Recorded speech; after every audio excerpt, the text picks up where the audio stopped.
hunting and gathering. And so I think it's the whole system. It's not just meat, although meat must have been an important component of it.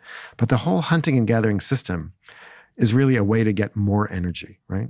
Because you're processing your food, so you're getting more energy because you're cooking your food or you're processing it in various ways. You're cooperating. You're getting new sources of food such as meat and marrow and brains and whatever. All of that together means that more energy is available, and when more energy is available, then there's less of a constraint on brain size because brains are expensive. Just right now, you and I were sitting, right? We're not really doing much of anything other than talking, but 1 out of every 5 of our breaths is to pay for our brain. Our brain is using 20% of our metabolism, right? And so to have a really big brain means you have to have a lot of energy available to you. And it's so most animals can't afford big brains because they don't have enough energy, right? With hunting and gathering, you get more energy. More energy means selection can now, the constraints on having a big brain are now released. And now you can get selection for a larger brain. So individuals with bigger brains might have had some advantage over individuals with smaller brains. Maybe they were better at doing this, that, or the other. And so you get selection for larger and larger brain sizes. And it really accelerates up until, it continues up until a few 100,000 years ago when essentially brains reached basically modern size. And then you get fat because you have so much energy and you have such a big brain. It's all about energy. But that kind of makes sense, doesn't it? You store more energy and then we started to get fat? Well, fat is really important for a number of reasons. And one of them is having a big brain. So, a human infant, when it's born, its brain is consuming half its metabolic energy. Mm-hmm. Like when a kid is born, 50% of the energy it's spending is just to pay for its brain. It's a brain on a little body, basically, right? And of course, you can't stop feeding a brain. Brains require energy constantly, right? Brains don't store energy. They need a constant supply of glucose or ketone bodies, which you can use when you don't have sugar available to you, right? You can get those from fats, right?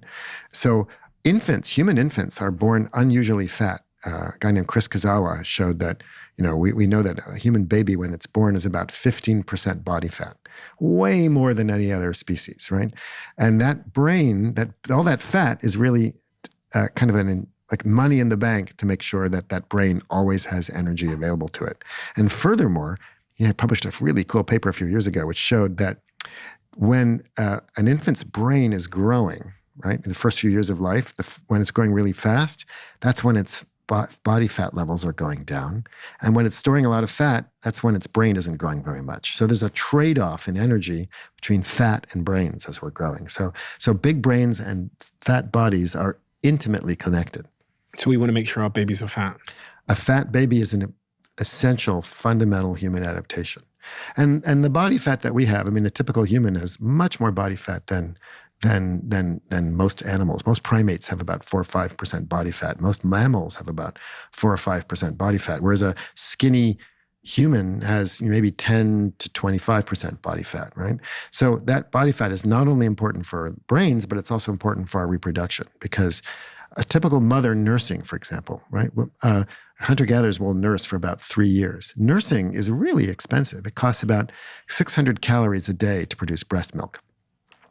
Now imagine you're a hunter-gatherer and there's not a lot of food around, right? You're in what we call negative energy balance. You're not getting as much food in as you're spending, right? You can't just stop nursing. Your infant is still going to require that energy. So you draw down on your fat reserves, right? And so having all that fat, which goes up and down from season to season, you store more fat in the good seasons, you use that up in the bad seasons. Those are fundamental adaptations to keep us physically active, to enable us to reproduce the way we do, to pay for our big brains.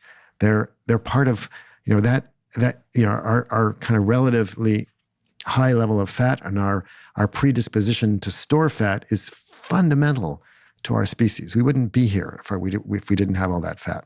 And I guess this is why dieting is so hard. Right, because, we never evolved to diet. We evolved to put that fat on.